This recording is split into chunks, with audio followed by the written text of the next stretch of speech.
আমেরিকার সামরিক বিমান সহ সামরিক জঙ্গি বিমান, তার যত প্রকার সামরিক যন্ত্র সামরিক যান আছে, যন্ত্রপাতি আছে, সবগুলো আমাদের দেশে ঢুকতে পারবে, রিপেয়ার করতে পারবে, ফুয়েল টপ আপ করতে পারবে।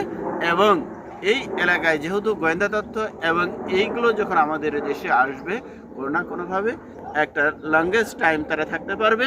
এমন হতে পারে যে যে রিপেয়ারের কথা বলে কিংবা ফুয়েলের কথা বলে একটা আসবে, ওইটা সার্টেন টাইম ওয়েট করে ওইটা যাওয়ার পরে আরেকটা আসবে, কিংবা স্থায়ী একটা অবস্থান তৈরি করবে। আমাদের ধারণা ছিল যে তারা সেন্ট মার্টিন নিবে। এখন সেন্ট মার্টিন তো তাদের কাছে হয়তো বা আছেই, বা এখন কি অবস্থায় আছে আমরা জানি না, আমাদের মাঝে অন্ধকার রাখা হয়েছে। এখন এই পুরো এলাকাটি তাদের কাছে চলে যাচ্ছে।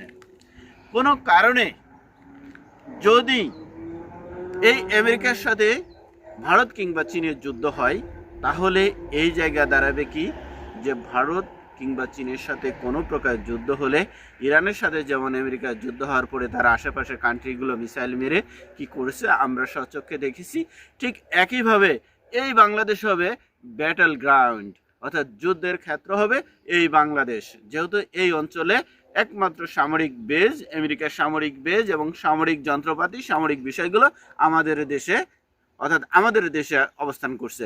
একই সাথে শুধু অবস্থান করছে না, আমরা গোয়েন্দা তথ্য তাদের কাছে পাচার করছি।